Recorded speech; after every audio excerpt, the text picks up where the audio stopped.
আল্লাহর রহমতে যদি কোনো জাল ভোট না পড়ে তাহলে আমরা সকলের ভোট নিয়ে ইনশাল্লাহ আমরা জয়যুক্ত হব ইনশাল্লাহ। যারা দেশের বিরুদ্ধে কাজ করেছে, যারা বাংলাদেশের স্বাধীনতা চায়নি, তাদের তো সমর্থন থাকার কথা না। তারা অনেক সময় উস্কানি দিচ্ছে। আমার নেতাকর্মীদেরকে বলা আছে যে তাদের উস্কানিতে পড়া যাবে না। আল্লাহর রহমতে এই এলাকার সাধারণ মানুষের ভোটে শতভাগ আমি আশাবাদী যে নির্বাচিত হব ইনশাআল্লাহ, এবং নির্বাচিত হওয়ার পরে আল্লাহর রহমতে আমার যে পরিকল্পনাগুলো রয়েছে সেই পরিকল্পনাগুলো আমি বাস্তবায়ন করব ইনশাআল্লাহ।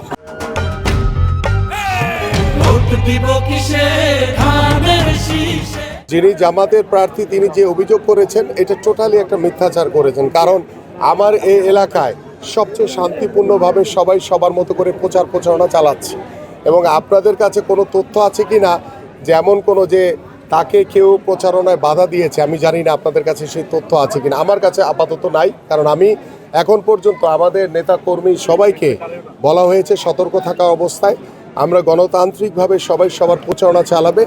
তারা অনেক সময় উস্কানি দিচ্ছে। আমার নেতাকর্মীদেরকে বলা আছে যে তাদের উস্কানিতে পড়া যাবে না, এবং কড়াকড়ি এখন পর্যন্ত আমার এই এলাকায় শান্তিপূর্ণভাবে সবাই সবার প্রচারণা করছে। আমরা শান্তিপূর্ণভাবে করছি, তারা তাদের মতো করে করছে। আমি জানি না তিনি কি চিন্তা করে, কারণ তিনি আমার বিরুদ্ধে বা আমার কোনো নেতাকর্মীদের বিরুদ্ধে কোনো অজুহাত খুঁজে পাচ্ছেন না। কিছু জিনিস বলার জন্য বলতে হয়, খুব কমন ডায়লগ, সেই কমন ডায়লগগুলো তিনি চেষ্টা করছেন, এবং তিনি এখানকার স্থানীয় লোকও না। তিনি ইতিমধ্যে বিভিন্ন জায়গায় অসহায় যারা মানুষ রয়েছে তাদেরকে টাকা দিয়ে তিনি ইতিমধ্যে অনেক জায়গায় ভোট কেনার চেষ্টা করেছেন। তিনি বিভিন্ন উপকরণ দিয়ে তাদেরকে আকৃষ্ট করার চেষ্টা করে তাদেরকে ভোট প্রদানের জন্য বাধ্য করা হচ্ছে বিভিন্নভাবে। তারা আপনার আগামীর 12ই ফেব্রুয়ারি যে ত্রয়োদশ জাতীয় সংসদ নির্বাচন, সেই কিছু ইঞ্জিনিয়ারিং করার জন্য তিনি কিছু বোরকা এবং কিছু অনৈতিক কিছু কর্মকাণ্ডের মাধ্যমে তারা জাল ভোট দেওয়ার চেষ্টা করে যাচ্ছে।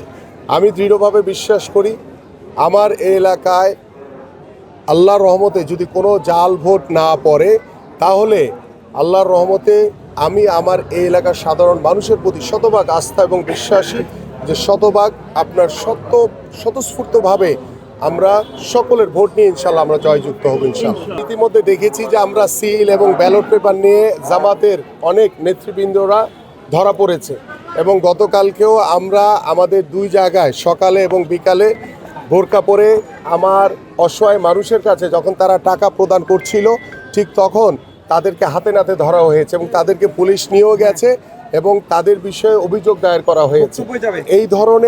এই ধরনের কর্মকাণ্ডগুলো কিন্তু জামাত টাকা দিয়ে, কারণ তাদের কোনো জনসমর্থন নেই। যারা দেশের বিরুদ্ধে কাজ করেছে, যারা বাংলাদেশের স্বাধীনতা চায়নি, তাদের তো সমর্থন থাকার কথা না।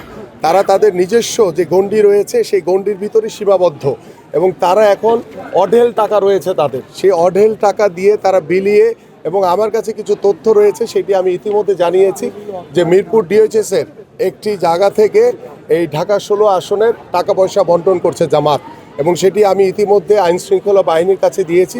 তারা বিষয়গুলো খতিয়ে দেখবে, এবং খতিয়ে দেখে যদি সেখানে কোনো রকম কোনো ইন্ডিকেশন কোনো কিছু পাওয়া যায় ডেফিনেটলি তারা আইনগত ব্যবস্থা নেবে ইনশাআল্লাহ।